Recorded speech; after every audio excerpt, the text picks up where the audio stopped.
Hey guys, and welcome to the Moms and Murder Podcast, a true crime podcast featuring myself, Mandy, and my dear friend Melissa. Hi, Melissa. Hi, Mandy. How are you? I'm doing great. I'm happy to be back in Florida, where I belong. Yeah? Good. I'm Yeah. glad. Glad to have you. Florida looks good on you. Yeah, I think I actually brought some cooler weather with me. It was so nice today, but I think that was going to be the end of it. So tomorrow we are back to 80-degree weather, and that is more characteristically Florida. I know, but we all got our sweaters in today and boots and just whatever we could to just really live it up today. It was a nice run. Yeah. It was a nice Yeah. run. Yeah, I was out of the house all day, and everybody I saw had on like boots up to their knees and scarves, and it really wasn't even that cold. But, No. but it was actually beautiful outside. But you take advantage of it when you live here, whatever you can get. Yeah, we'll take what we can get. Exactly. So we're going to get right into the case this week. We actually have another case that was written for us by MaryJane Jarman. She's coming in clutch again for us this week. MaryJane, you're awesome. Way to go, MaryJane. What does coming in clutch mean? I see this in your notes. You have never heard this phrase? Wait, is it like fetch? Are you trying to make clutch happen, Mandy? This is already an established phrase, Melissa. For young people, Mandy, you've hit this mark where we cannot go around using these words and people taking us seriously. You've hit that. Gosh. You don't want to be there, but you're there. You're with the rest of us. I'm sorry. This is your life now. You have bad bones and your back hurts for no reason all the time. This is just it. It's true. It's true. It's true. Okay, so moving on. We're just going to skip past all of that and move right on. All right. Thank you very much, MaryJane. You're awesome. And this is such a great story. So today we're going to be talking about Sean Goff and his two wives. That might sound a little strange, but we will explain all of it as we get into this story. So Sean Goff was a computer salesman and a San Diego youth minister in a non-denominational Christian church. He was a charismatic, handsome man with a beautiful wife and a little boy. By all accounts, he appeared to have the American dream. He preached about the Bible and its teachings and encouraged his congregation to live by the teachings, while he himself did his best to also live by the Bible's teachings. He also kind of tried to live by some more controversial parts of the Bible, and that's a huge part of the story today. He believed in what was called Christian polygamy, and MaryJane wanted us to make sure we put it in the episode. This is in no way affiliated with the polygamist sects of the Fundamentalist Church of Jesus Christ of Latter-day Saints. Sean's belief in and justification of polygamy comes out of the Old Testament, citing ancient prophets such as Abraham and Jacob and kings Solomon and David. So Sean's first and only legal wife, Sheila, married Sean in 1990. Together they had a young son. She was very resistant to the polygamous lifestyle, but Sean was very persuasive and he convinced her to go along with this. He was well known for being misogynistic and controlling, and he believed that women could not survive without the leadership of a man. But he didn't consider himself misogynistic, but he just had a patriarchal role with all of the women that he really interacted with. Yeah, so this is very different from Sister Wives, where they all already knew about about polygamy, and all of them wanted to be a part of it. And love multiplies. Love is multiplied, not divided. Yeah. Mandy, you watched that show? I have before, yes. I freaking cannot take it whenever I make references and you like come in hot and I'm like, where did this even come from? I thought I was going to be judged so hard for that. That's so refreshing. Cody Brown and all of his wives, who, by the way, if you live in Las Vegas this week, they are having an open house for all of their homes because they are moving out of the cul-de-sac. This is a hot take that will be over. Oh my gosh. Melissa, how hard is it to sell one house? And they're selling 4, and they're never going to get what they put into Mary's Wet Bar. I can tell you that much. So moving on. So sorry. So Sean's second wife, Joy Risker, was only 16 years old when he met her. He was her youth pastor, and Sean befriended her. Keep in mind, she is a 16-year-old. And Joy came from a home of 2 divorced parents, but she lived with her mother, Gwendolyn, in the North Park area of San Diego, California. And Joy's father was an electrician for the Navy, so he was often not around. Joy and her mother were more like sisters or best friends than mother and daughter. They didn't have any other family around, so they really leaned on each other. When Gwendolyn heard of her relationship with Sean, she wasn't very happy learning that he already had a wife and a young son, and I'm sure she wasn't thrilled that that was also her daughter's youth pastor. She certainly didn't agree with the polygamous lifestyle she saw her daughter getting into. Joy insisted she was very happy and loved both Sean and Sheila, and so then her mother reluctantly gave her blessing because she didn't want to lose her relationship with her daughter, which that's very understandable. You want to keep your relationship with your only kid. They just had each other. You're not going to do anything to really jeopardize that. So Joy and Sean were married on the beach in 1997 when she was only 19 years old. And to avoid any bigamy charges, no marriage license was filed, so the ceremony wasn't actually legal. Sheila and Joy got along great and shared the housework and the job of looking after the children. Joy and Sean had 2 little boys together, and Joy and Sheila were both cooperative and obedient wives. They all lived together in a 2-bedroom, single-story home in the Kensington area of San Diego. And I guess housing is expensive in San Diego, but 2 bedrooms for all those people. Oh my gosh. Yeah, that's a lot of people and a lot of relationships in that small of a space, you know? Yeah, exactly. I guess you have to do what you have to do, but man, my goodness. So Sean married for a 3rd time in the year 2000. He was actually pressured by a fellow Christian polygamist to take this woman named Sharon as his 3rd wife. Sean realized that marrying Sharon was a huge mistake on the cross-country drive to bring her home, which I guess if you would have just realized this just a day or so before, that would have been a good quite thing. a revelation. I'm bringing her to live with us forever. And oh my gosh, I hate her and she will not stop eating tuna fish in the car. What went wrong there? Yeah. So he felt obligated to make it work out with Sharon, and he kind of stuck it out. Joy and Sheila did try to welcome Sharon into the family. However, they said that they often heard strange and kind of awful noises coming from Sharon's room, and said that it sounded like Sean was trying to perform an exorcism on her. How did Sharon get her own room? They live in a 2-bedroom apartment. I have no idea how she had her own room. I'm more invested in that part of the story than the exorcism that was apparently taking place. Maybe they moved. I don't know. So Sean had told his other wives that Sharon had multiple personalities, and she ended up leaving the family just 8 months after they had gotten married, which I guess it wasn't really a surprise to me after finding out that he didn't really want to be with her on day 1. So she lasted 8 months. Congratulations, Sharon. So the family seemed to be getting back to normal after the chaos that was left in Sharon's wake. In that same year, Joy's mother, Gwendolyn, passed away. In September of 2003, Sheila took the 3 kids up to Santa Barbara for the weekend so that Sean and Joy could be alone to work on their relationship.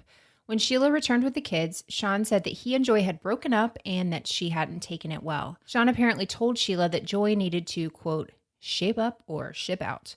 He said that she took off and went to Europe with an old boyfriend she had reconnected with. That is quite a whirlwind of a story he's saying there.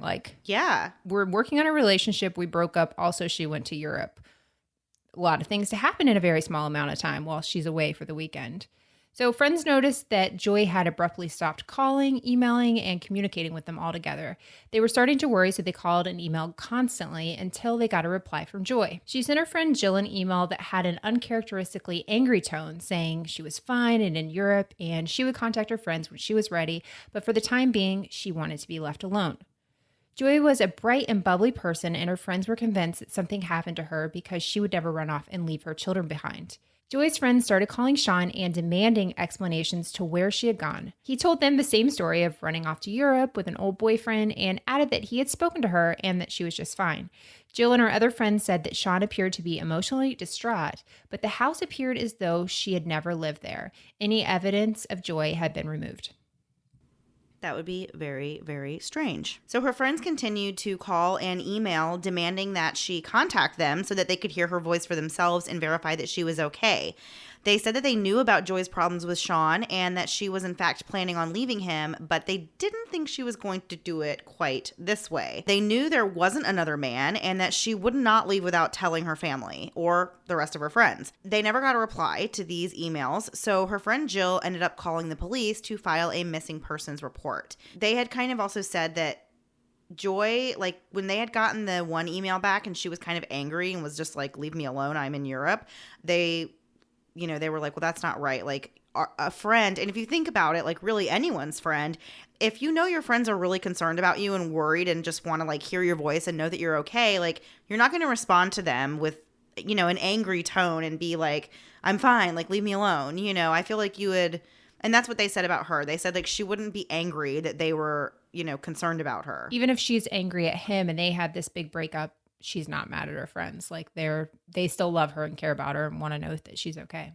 So Jill did not buy Sean's story, kind of because she knew what a controlling and misogynistic person he was, and she doubted that he would just let Joy run off and go to Europe with another man, like without putting up some kind of like huge fight.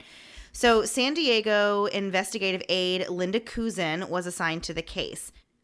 Linda started her investigation by first giving Sean a call, and in response to this, he forwarded her an email that he had claimed Joy had sent him, where she was explaining that she had run off to Europe with an old boyfriend that she had recently connected with from high school. Linda contacted all of Joy's friends and searched her cell phone records. This is where she discovered something suspicious.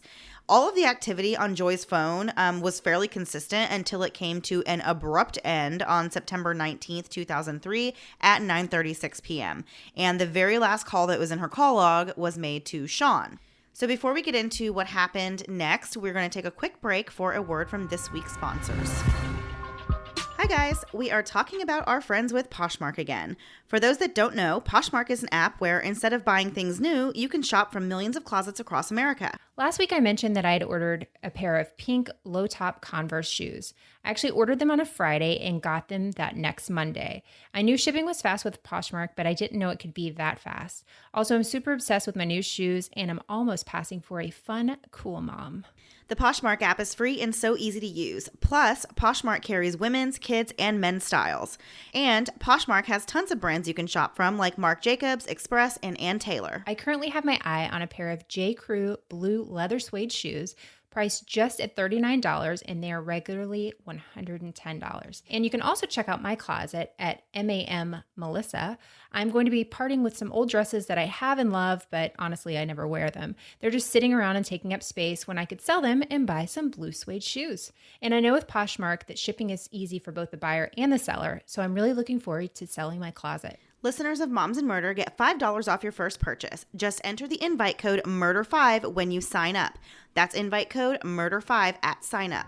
It's been a while since I've had a baby of my own, and some days I miss it so much. The baby cuddles and baby smiles, but when it comes to diaper rashes, not so much.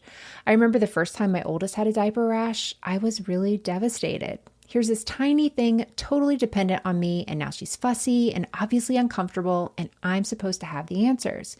Well, with time and treatment, it went away, but what I really wanted was to avoid it altogether. And now, baby butts rejoice. New Huggies Skin Essentials are here, a brand new dermatologist-approved line of diapers, wipes, and pull-ups training pants, all designed with baby's sensitive skin in mind. The wipes are thick and have zero harsh ingredients for a great, gentle clean.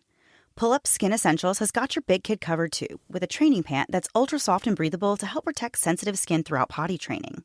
Whether you're a first-time parent or a seasoned pro, make it easy on yourself and your baby with Huggies. Learn more at Huggies.com. Once again, head to Huggies.com to learn more. And now back to the show.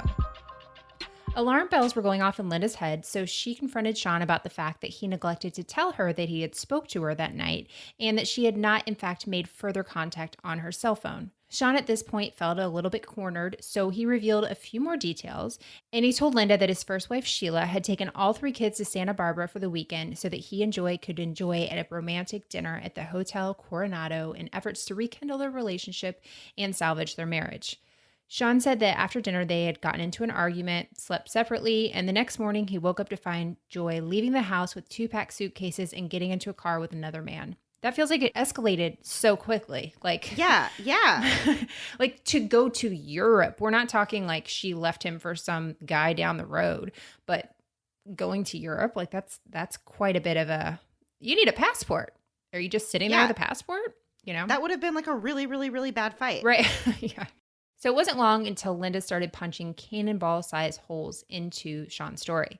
Joy, for one, didn't have a passport. How could she possibly be traveling to Europe without a passport? And who was this mystery man that she had supposedly run away with?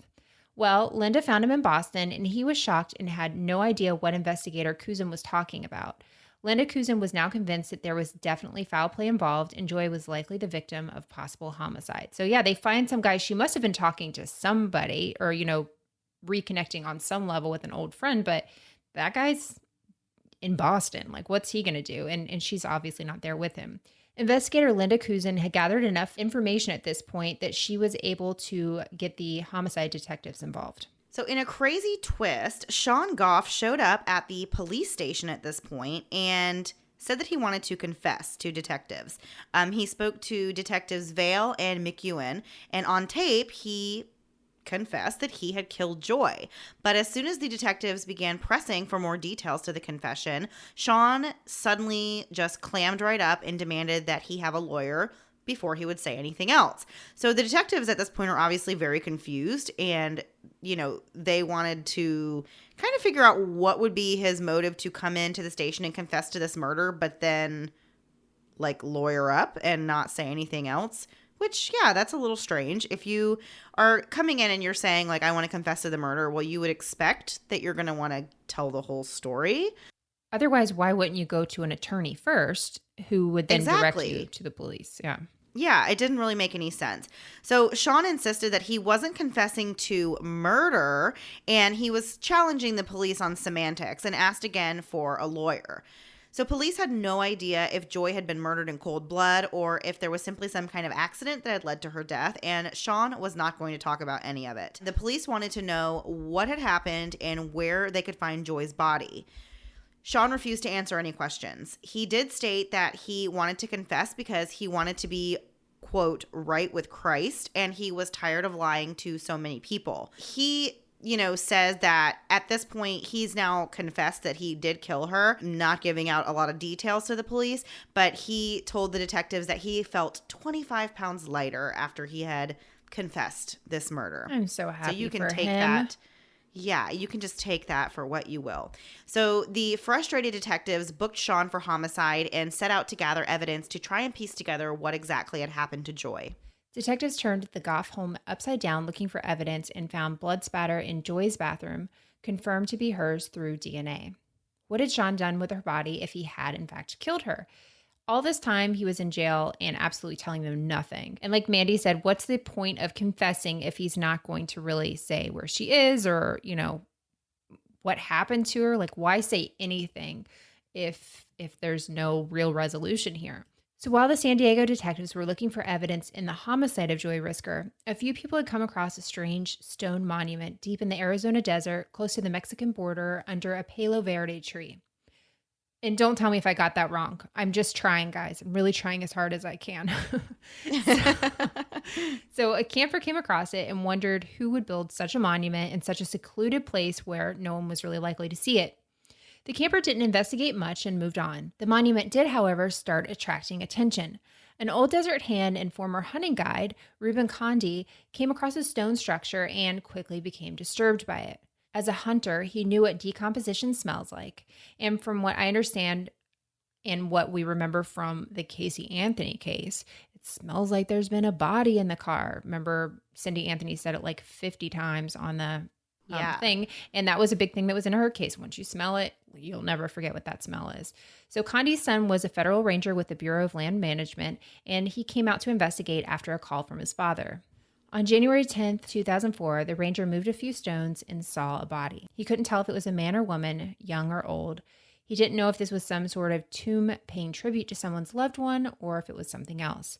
It was so carefully crafted and built in the middle of nowhere. Condi and the ranger contacted the Maricopa Sheriff's Department to come extract the body. The remains were dug out and sent to the medical examiner's office in Phoenix for an autopsy. Dr. Glenn Wagner was the medical examiner for Maricopa County at the time and conducted the autopsy on the unidentified woman. Very little soft tissue remained and no organs were present in the remains, but Dr. Wagner was able to identify 2 drugs in her system through toxicology. One was a sedative known as promethazine and a narcotic, codeine. So I've actually taken this combination of drugs before in the form of cough syrup. I used to get bronchitis a lot when I was a teenager and in my early 20s, and they would always give me promethazine with codeine cough syrup. I feel like there could be an explanation for why she would Right. have that, and why the body would have that in the system. Not like a sinister Right. explanation. So Dr. Wagner asked for the help of Dr. Laura Fulganitti, and she was a forensic anthropologist, and so she was going to examine the remains. As forensic anthropologists were experts in identifying bones, Dr. Fulganitti soon determined the bones were those of a young African-American female. She could further determine that she had given birth at least once and that she had met a violent end, having been stabbed at least 12 times in the chest. The bones of her face had been completely smashed by blunt force trauma, probably to conceal her identity. And as Dr. Fulganitti continued her examination of the body, the detective present during the autopsy suggested that she look at the hands so that they could possibly get fingerprints. But they made the horrifying discovery that the fingertips had been just cut clean off. Even worse, her teeth had been removed. There was nothing to identify this body. No dental records, no fingerprints, and DNA identification on such a decomposed body was very unlikely, although they did extract a sample just in case. So this case was, of course, in 2004, and DNA technology was still in the early stages. It was nothing like what we know it to be now. Right. So this was a Keith Morrison Dateline, by the way, and he was like full hardcore, like extra Keith Morrison. I don't know if you noticed the beginning, he explained Joy and Sheila's relationship. He said they were as different as chalk and cheese, which I wrote it down immediately. Keith, those things are very different. I was like, wait, what? I had to rewind it to make sure I heard that right. So as Keith says in this Dateline episode, they had to go back to the drawing board, literally. So Dr. Fulganitti utilized the help of forensic artist Detective Bob Powers to construct a drawing based on the skull that they would painstakingly put back together piece by piece. And so they showed this, like they just have this, skull, and they're taking like, not putty, but I don't know anything about art, clay almost, and trying to build the features and stuff. It was incredibly fascinating to see that. So they were finally able to create a sketch based on this, but months went by and no one recognized her. Detective Powers, by sheer luck, came across a missing persons poster and thought it looked like a sketch. So much so that he actually contacted that family for a DNA sample, but unfortunately it didn't match the missing woman in the sketch, which I thought they actually looked a lot alike. They did, Joy and this lady. So it didn't seem like this guy was just fishing for nothing. So in the summer of 2006, Joy's body was finally identified through DNA 3 years after she had been killed. Sean Goff was finally going on trial for murder. So in the trial, we have Deputy District Attorney Matthew Greco, and this is his very first murder trial. And he had to convince the jury that a murder had occurred in the first place. So Sean had confessed to killing Joy back in 2003, but he refused to give up any other details until he had consulted with an attorney, as we talked about earlier. So he hired a high-powered defense attorney named Albert Arena to represent him, and his defense would turn out to be, of course, the typical self-defense. That was what he was going with. That was his defense was self-defense. So the defense was saying that Sean and his first wife, Sheila, had considered Joy a drain on the family, and they had planned on giving her an ultimatum. Sean would even testify that Joy was abusive to her sons, and he had planned on telling her at this wonderful dinner that they were going to have that their relationship was over. He claimed to have pictures, which he said were Polaroids, of the kids with bruises on them, but there was never any such photos introduced into evidence or anything like that. So maybe they existed, maybe they didn't. When they had returned home from the dinner, Sean testified that Joy had appeared in the bedroom doorway in a rage with a knife in her hand. He claimed that he had told Joy that because of the abuse, he was going to keep the children away from her. And because of this, she flew into a fit of rage and attempted to stab him. Sean explained that they struggled for the knife, and during the struggle is when Joy was stabbed, which would be believable if she wasn't stabbed 12 times. Right. That doesn't seem, like an accident. And of course, there was no wounds or signs of struggle visible on Sean. He didn't think the police would believe his story of self-defense and proceeded to chop off her fingers with a meat cleaver and use a saw out of the garage to cut out her teeth. He then rented an SUV, loaded her body into a container, and drove to Arizona to dispose of it. Before building the huge rock structure, he used a large lava rock to, this is very graphic, but he smashed Joy's face with a rock. And they think that was, of course, to further conceal her identity so that, they wouldn't be able to find out who she was or what had happened to her. And the defense summarized that the killing of Joy Risker was simply an accident in a misguided attempt by a father protecting his sons. This infuriates me so much because it's all putting the blame on her, and she's not there to defend herself, and there's no evidence to back any of this up. One thing they talked about in the trial is they asked him, like, where did this plastic sheeting come from? Like, all these things he bought, and they're like going through a list of things like, why did you have this? I was planning on doing some work around the house. Why did you have a knife? Joy wanted the knife. Like it was very premeditated. There was tons of stuff he had, but everyone he like pushed off. But to say Joy wanted the knife just sent me into a crazy rage. Also, lots of people kill people and then rent cars, which makes me really not want to drive to a rental. That just seems like your percentage of driving around with somebody that's dead based on all of our episodes, you only get a 50-50 shot. Yeah. Or at least some kind of crime has been committed. But sometimes rentals just feel more comfortable. So I'll keep doing it. Yeah. So MaryJane brought this up, and I agree. Why did he build this stone structure? Like, that actually brought more attention to the whole thing. Like, what was behind that? Somebody might have smelled the decomposition, but could have really thought it was an animal maybe. But you have this structure there, like, that's going to bring attention. I mean, I guess the whole idea, though, is that, like, you have these, like, hundreds of pounds of rocks on top of this body and that, like, no one's going to bother to move them. Yeah, that's true. I guess that's, like, the only thing I could really think about why he would do that. Yeah, it's just so weird, like, to have that much, there when everything else is, like, out of place and very deserty and everything. And then you've got this place where it's all like a little structure. I don't get it. So the prosecution now had to prove that this was not self-defense, but cold-blooded murder.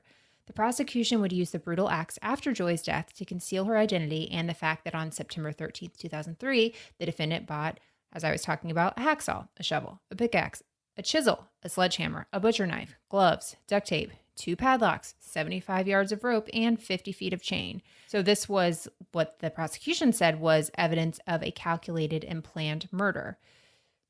Like, how can you, but everything on that list, they would ask him, and he literally had a thing for every one of them. And everybody was like, yeah, no, that guy was not a handy guy. Like, that guy didn't paint. That guy didn't do any of this stuff. He didn't need any of that stuff. No, there was no reason, but he was like, I was working on this project and this. I don't know why that just irritated me even more.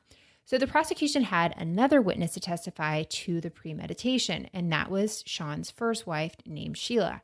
Much of what Sean and Sheila discussed was not included in the trial because of spousal privilege, but she did testify in court that Goff told her to take the boys out of town that weekend so he could end the relationship with Joy. Sheila returned home before Sean and noticed all the blood spatter in Joy's room and bathroom. She called Sean to find out what happened, and Sean simply told her that he and Joy had broken up and she hadn't taken it well, and to please clean up the blood. What? Like, that's, first of all, your problem, but also, like, what does it mean that she didn't take it well?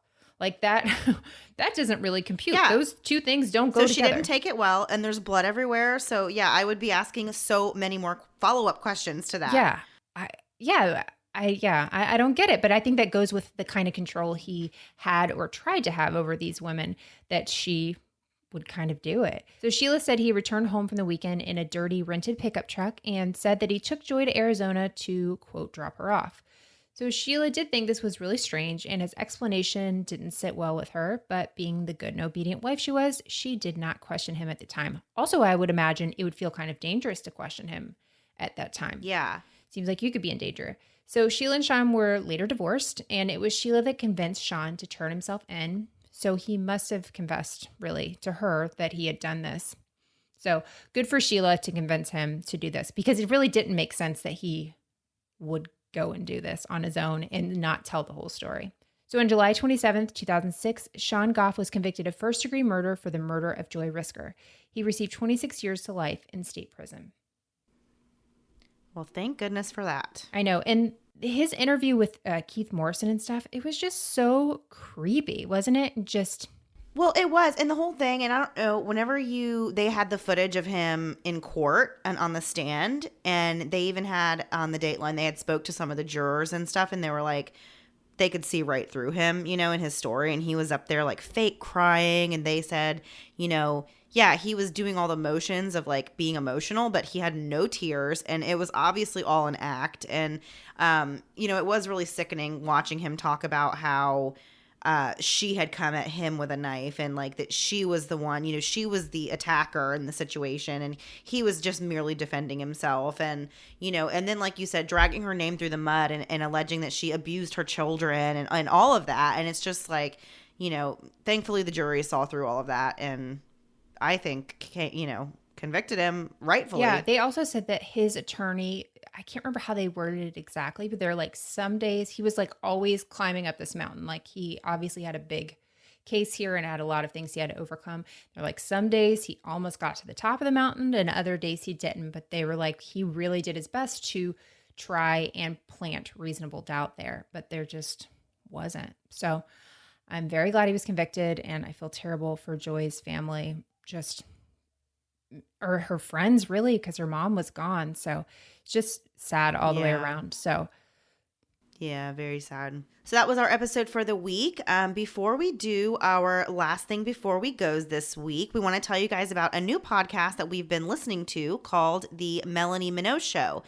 Melanie talks all about what's trending in pop culture and in a young female's mind, but in a fun and informative way. It's infotainment. Melanie offers witty summaries of breaking and trending pop culture and celebrity news. Like a couple of weeks ago, she talked about the guy in the UK who tried to rob a restaurant who was a total Ross Geller lookalike. And I love that one. That one's titled The One Where Ross Robs a Restaurant. And I know lots of you guys are big fans of Friends. So there you go. She's perfect for you. So she also shares like funny and personal stories, and she and her bro host chat about everything from relationships to important things like who got voted off The Bachelor this week. And Melanie's background actually includes working as a Hollywood gossip reporter, which is basically my favorite job ever. So you never know what fun and often inspiring guests might pop in. To listen to Melanie's next celebrity guest, check her out on Apple Podcasts or wherever you get your pods. That's the Melanie Minogue Show podcast. And Minogue is Mineau. Hey guys, as you know, I'm someone who loves knowing a little about everything. I love the news, I love entertainment, I love it all. But sometimes I don't have enough time to get all the information, all the little details and the minutia of everyday news because my goodness, it's constantly going. But thanks to the Newsworthy podcast, I can get all I need in little bite-sized pieces. So if the stress of the news is getting you down, but you still want to know what's going on in things like the election, check out the Newsworthy. And in these 10-minute episodes, they're just on the go listening. I can listen to it quickly on a walk, on my way bringing my kids to or from school or one of their activities. When I'm in line at the grocery store, there's never a wrong time to listen to the Newsworthy. But if you feel bogged down by the news and kind of the negativity of it, but you still want to be informed on what's going on, the Newsworthy is the place to do it. Erica at the Newsworthy is an independent journalist, and her team does really all the hard work and research for you. I love that the episodes are so well-rounded, and there will be fun stuff like tech or big stories, but the way Erica gives this, efficient and neutral overview of the news, and in just 10 minutes each weekday, it's perfect. Just search The Newsworthy in your podcast app or go to thenewsworthy.com to start listening. Again, search for the podcast The Newsworthy, 2 words, The Newsworthy, to make staying informed easier and more enjoyable every weekday. All right. So for our last thing before we goes this week, I actually asked our group. I know Melissa normally takes care of that, but I took the liberty myself this week, and I picked the ones we're going to do. AKA, you're tired of me picking office-related ones, and you decided to do it on your own. I am so tired. I've given you a break. I get them every week, and I've started ignoring them. Okay. So the first one we're going to talk about. If you were portrayed in a movie, who would you want to play you? And this came from Christy T, of course, in our Facebook group. So, Melissa, who is going to play you in a movie? I think it would be Julia Stiles. I've been told since I was a teenager that I look like that girl from Save the Last Dance. So that's really my person, Julia Stiles. She's not in anything I even like. Like she was in not Minority Report. What's the one with Matt Damon where he does all these spy things? I didn't like it, so I don't even care. Why can't I think of it? You know, I loved her in the season of Dexter that she was in. Okay, that was a really, really good season. I love that. Right after that, that show went off the deep end. And then she has like some new show on Amazon. She's not doing a whole lot, so I figure she might be bored and would be willing to do a story about me. So you're basing your choice purely because you look like her. Oh, yeah, for sure. Why wouldn't I do that? Okay. I thought that was the point of this. Yeah. So for me, I would want Sandra Bullock to play me because also if I try really hard, I think she might look like me a little bit. Wait, what? Maybe? No? Okay. So no, but she's also super sassy and I really like her a lot. And I just like her attitude and I think she has really great movies. I've never met a Sandra Bullock movie I didn't love. So I want her to play me. Please play me, Sandra. What the heck in our life are we doing that people are going to even make a movie? They're not. This is a total fantasy. Now, I don't think anybody is. Well, people say sometimes about me, Kristen Bell. Hold on, let me finish. She's 5 foot tall, but she's a little spunky, and I feel like I'm a little bit spunky. I can be spunky, and I'm spunky. I feel like the second you have to scream, "I'm spunky," maybe you're not as spunky as you think you are. I'm tired a lot. Is that one thing of Kristen Bell's? I just love her. So if we're doing not people that look like us, if we're doing people that we just like, then that would be my choice. That's fair. Okay. That is fair. Thank you. That's Continue. totally fair. Okay. So the next one comes from Patty C. And she wants to know what advice we would give our younger selves. Oh, man. I feel like I have to be serious about this one. Don't you have to be serious? I mean, I feel like it should be playing that song from Vitamin C that everybody had at their graduation in the year 2000. Or a Brad Paisley song. Okay. Do you want to go first or do you want me to go first? I can go first while you think, I guess. I don't really have a great answer either, though, because I feel like even if I were to go back and give myself advice, I feel like I still wouldn't follow it. So I feel like that's kind of where I'm at. I guess I would be mostly like, you know, I feel like it sounds very stereotypical, but just stop caring what other people think about you. Like that's, I mean, it sounds very, you know, what's the word? It sounds kind of trite, I guess, but like it's true. Yeah. You know, whenever you're younger, you always think that like what people think about you is like the most important thing and you want everybody to like you. And I guess now that I'm older, I'm just like, I don't really care if people like me that much. Yeah. Like, good for you if you don't, because I don't really want that many friends. Yikes. So, yeah, don't care what people think about you. No, that's a really good one. That one's true. And I totally, I hated being tall when I was young. That was like the worst thing that ever happened to me. Just being born tall was awful. But I cared so much what people thought about me and I worried so much. So if I had a friend that like I thought was upset with me, it would kill me. And then you know of a recent thing where this happened to me a couple of years ago, Mandy, where this sort of situation happened and my natural instinct would be like to apologize 1,000 times and be like, I have to make this right. I didn't even know I did anything. You know the story. I really didn't do anything. And not just me like pushing that off, but like somebody was mad at me for a literal month and I had no idea. And whenever I found out, I apologized, but it was still weird. And then I was like, you know what? I don't need this. Like, I don't need to worry about what other people think of me. Same idea. Like you just, when you're younger, maybe you just have a lot of time too. Like what else was going on in my life that I could just not be worried about people for hours at a time? And I went to a therapist once who was like, what makes you, this is like probably bad therapy, but he was like, what makes you so important that you think people are spending all their time thinking about you? But it worked for me. I'm like, you know what? I'm not that great. You're right. Nobody's thinking about me, which could have had the opposite effect on some people. Yeah, that is terrible, terrible, terrible therapy. It's totally true, though. I'm like, do I really think these people are so important and thinking about me all the time? Come on, get over yourself, Melissa. And it worked for me. I don't advise that for everyone. But yeah, go back and say like, and life gets easier. I love being I'm not 30, but I love being in my 30s. It's so much better. I hated my 20s. My teens were terrible. But until like 30, I was pretty miserable all around. Yeah. Yeah. No. And I think my other one for myself would be to let things roll off your back. You know, like don't get so upset about things that are not really that big of a deal. And I feel like that's something that you do get with age more. Like you can kind of, you know, you kind of can understand like, okay, is this going to matter like tomorrow? Is it going to matter next week? Is it going to matter, next year? Is this going to be important? Like, and if not, then it's not that big of a deal, and don't get upset about it. Don't get worked up about it and let it ruin your day and then, lash out at other people over stuff that is upsetting you like in that moment, because probably is not going to be that big of a deal, if you just wait 5 minutes. Well, and some things work themselves out. So I would worry about things so far in advance and to be like, well, 3 months from now, this horrible thing's going to happen. And either I would forget about it or it just wouldn't happen, but I had spent so much energy on it. So I think a lot of that's just being young and you haven't lived through enough life and been miserable enough yet to realize some things. Yeah. It's going to get a lot worse before it gets better. So that's terrible advice also. And that same therapist probably told me that. All right, Melissa. All right, Mandy. Have a great week, guys. I will see you all next week. Bye. Thanks so much for listening to the Moms of Murder podcast. Make sure to check back with us next week for a new episode. You can also find us at momsandmurder.com, where you can connect with us via social media. Please make sure you subscribe and give us 5 stars, because giving us 4 stars would be a crime. Thanks so much.